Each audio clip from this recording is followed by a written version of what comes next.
জায়গাতে একজন মারা যায়, আমরা উসমানী মেডিকেল আমরা পাঠাইছি। ড্রাইভার তো মুখোমুখি সংঘর্ষ হয়েছে, আমাদের একটা হেল্পার মারা গেছে আর ড্রাইভারের সুপারভাইজার অবস্থা আশঙ্কাজনক, যাত্রীও কাটা ছেঁড়া গেছে, এন্ডোমেন্ট জায়গাতেও মারা গেছে। আচ্ছা, দুই ড্রাইভার মানে খুবই মারাত্মক অবস্থা, দুই ড্রাইভারের পাওয়ার যে অবস্থা আছে, আমরা জায়গাত পাও ভাঙ্গি গেছে। তো আমরা যারা স্থানীয় যারা আসলাম, আমরা আইসি আওয়ার পরে ফায়ার সার্ভিসে ফোন দিয়েছি, ফোন দেওয়ার পরবর্তীতে আমরা মানে আওয়ার পরে আমরা স্থানীয় যারা আসলাম তারা সাহায্য করছি, হেল্প করছি। পরবর্তীতে মানে আমরা দেখলাম যে জায়গাত একজন ইউনিক গাড়ির যে স্টাফ হেল্পার জায়গাত মারা গেছে। আমরা ঠিকানা বা করছি ফরিদপুর বাঙ্গা থানাত বাড়ি। তো তারার মানুষ আইলে অবশ্যই লাশ হাইয়া পুলিশের কাছে আছে, তারা হস্তান্তর করব। ফরিদপুর বাড়ি লাশ এখন বর্তমানে আমরা ইউনিয়ন অফিসে আছে, দয়ামের ইউনিয়ন অফিসের যে কার্যালয় আছে। আর বর্তমানে যে এক দুর্ঘটনা ঘটছে একটা মানে আমরা যতটুকু মানে ধারণা করাম যে সম্পূর্ণ দূষিত এনা গাড়ি রোডে খুব রাফ গাড়ি চালায় এবং ইউনিক গাড়ি একটা ভদ্র গাড়ি, ঢাকা সিলেটের মাঝে সবচেয়ে ভদ্র গাড়ি। এই গাড়িটা মানে তার যে বাম পাশে সিলেট থেকে আওয়ার পথে মাত্র 20 কিলোমিটার হয়েছে সিলেট থেকে আসছে, আর একটা ঢাকা থেকে রাত্রে 1টার দিকে সাইড আসছে ঢাকা উত্তরা এয়ারপোর্ট থেকে। তো সম্পূর্ণ দোষ আমি এনাগাড়ির দিমু, কারণ হয়েছে গিয়ে এনাগাড়ি মুখামুখি সংঘর্ষ করছে এবং উল্টা সাইডে মানে ও তো বাম পাশে থাকার কথা, ডাইন পাশে আসার কথা না। তো ওভারটাইকে মানে ইউনিক গাড়িরে মারছে। এত বেপরোয়া গাড়ি চালাইছে, আয়া আমাদের গাড়িটা এখানে খারাপ ছিল, ওভারটেক করতে আয়া আমাদের গাড়িটা মারা বাস এক সাইডে ফালা দিছে। আমার যাত্রীরা আমরা পার করে দিছি, আর এতটুকু আমার ওর ফ্যামিলির আমরা জানাইছি, ওনারা আসতেছে। আমরা লাশ নিয়ে এখন ওই শেরপুর হাইওয়েতে যাইতেছি। আমার নাম হলো আব্দুর রহিম, ইউনিকের ঢাকা টু সিলেট পর্যন্ত পরিচালক। ওনার নাম হলো রাজু, বাড়ি হলো ফরিদপুর তারাকান্দা থানা। বয়স 26।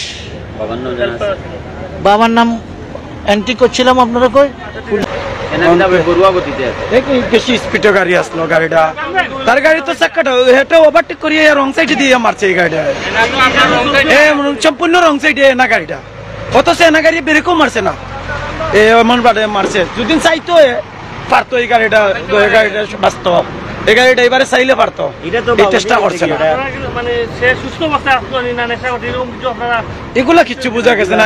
এনা গাড়িটা এবারও আলহামদুলিল্লাহ বয়স্ক মানুষ আছে, মানুষ এমনি ঠিক আসলো, হইলে কি তার লাগে যে গুমর দুন দিয়ে কি আরো গাড়ি করতে কি বাড়িয়া ইয়া মারছে, এগুলো বোঝা গেছে না, বুঝছেন বুঝছেন না না আমরা যেটা পাইছি না একটা তো করো, কারণ গাড়িটা ওভারটেক করিয়া ইয়া মারছে। গাড়ি এ পর্যন্ত সিলেট অঞ্চলে 10,000 লোকের বেশি মারছে।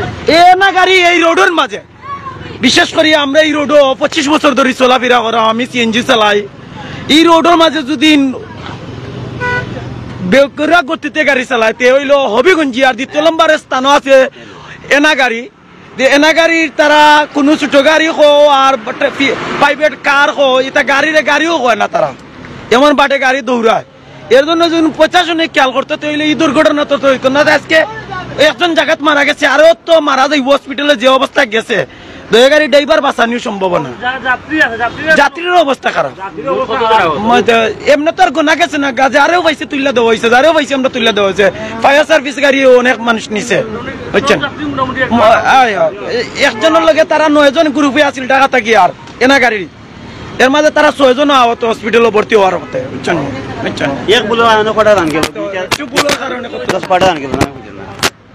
প্রিয় দর্শক, আপনারা শুনছিলেন তাদের বক্তব্য এবং সবার অভিযোগ কিন্তু এনা গাড়ির বিপক্ষে, এবং তারা বলছেন যে এনা গাড়ি কিন্তু বেপরোয়াভাবে গাড়ি চালায় এবং ইতিমধ্যে অনেকগুলা অ্যাক্সিডেন্ট হয়েছে এবং সবগুলা কিন্তু এনা গাড়ির কিন্তু হয়েছে। এবং এখানে একটা গাড়ি কিন্তু অলরেডি নিয়ে রেকভার করে নেওয়া হয়েছে এবং আরেকটি ইউনিক গাড়ি কিন্তু রয়েছে। এবং যাত্রী যারা ছিল এবং তারা বলছেন যে যাত্রী কিন্তু মোটামুটি সবাই আহত হয়েছেন, এবং যেটা বলছিলেন যে ঢাকার একটা ফ্যামিলির 9 জনের মধ্যে 6 জনকে মেডিকেল পাঠানো হয়েছে, এমনটি তারা জানিয়েছেন। এবং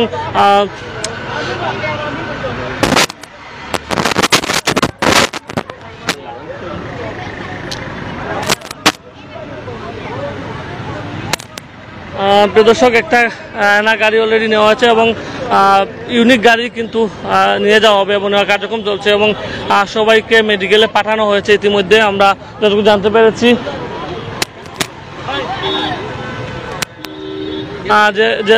যে যেখান থেকে আমাদের সাথে যুক্ত হচ্ছেন আমাদের এই মুহূর্তে লাইভটি শেয়ার করে দিবেন এবং অন্যকে দেখার করে দিবেন এবং আপনারা যারা গাড়ি চালান আপনারা